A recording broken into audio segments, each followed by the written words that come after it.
अहो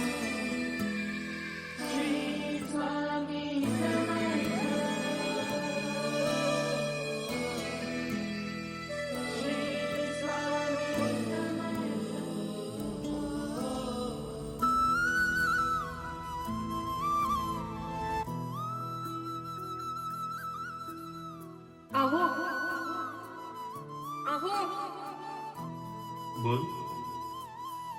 अहो परीला किती ताप आलाय, बघा ना त्या डॉक्टरांचं काहीतरी. प्रयत्न करतोय ग मी. अहो काहीतरी करा ना, तिचा तापच उतरत नाहीये मनुष्य. काहीतरी मी प्रयत्न करतो. तिला दे इकडं. मनू बाळा ये इकडं. ताप आलाय ना तुला? मी आता जातो बाजारात आणि तुला औषधं घेऊन येतो. मग बरं वाटेल तुला. मग आपण लांब फिरायला जाऊया. हा मी बाजारात जातो, तू आता तोपर्यंत मम्मी जवळ ठेव. शुभे येईल पकड. बघतो बाजारात काहीतरी प्रयत्न करतो तुझ्या औषधांसाठी.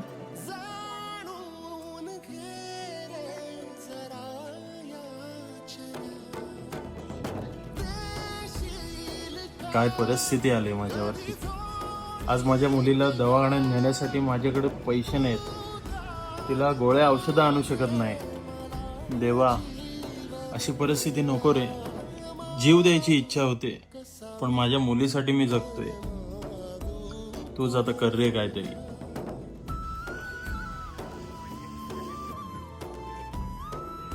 अरे गण्या, हा मयूरदा आहे ना?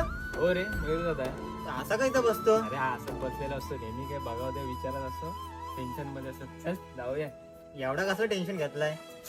जाऊ दे, मला पण बघवत नाही रे. आपण विचारायचं की एकदा जाऊन त्याला. ते विचारू चल बघू. चल विचार. अरे मयूर दादा, काय रे, काय झालं? रडतोस का? काय नाही रे, आपली मनू आजारी आहे. एवढं टेन्शन मध्ये दिसतोयस तू. बरेच दिवस झाले मनूला ताप येतोय आणि मला पण कामधंदा नाही रे. घरात परिस्थिती पण बेकार आहे. पैसे नाहीत तिला दवाखान्यात न्यायला माझ्या. अरे आपली मनू होईल बरी, काय टेन्शन नको घेऊ. माझे काय पण माझे त्याला पर्याय नाही रे.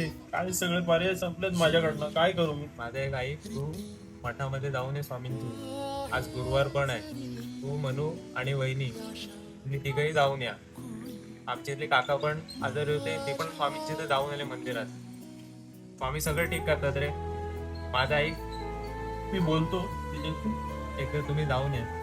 एकदा जाऊन ये दादा खरंच. आणि आज नेमकं गुरुवारी आहे, दर्शन पण छान होईल स्वामींचं. जाऊन ये तू. जाऊन येतो नक्की.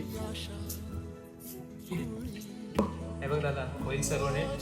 फक्त तू स्वामींवर विश्वास ठेव. चल, एकदम.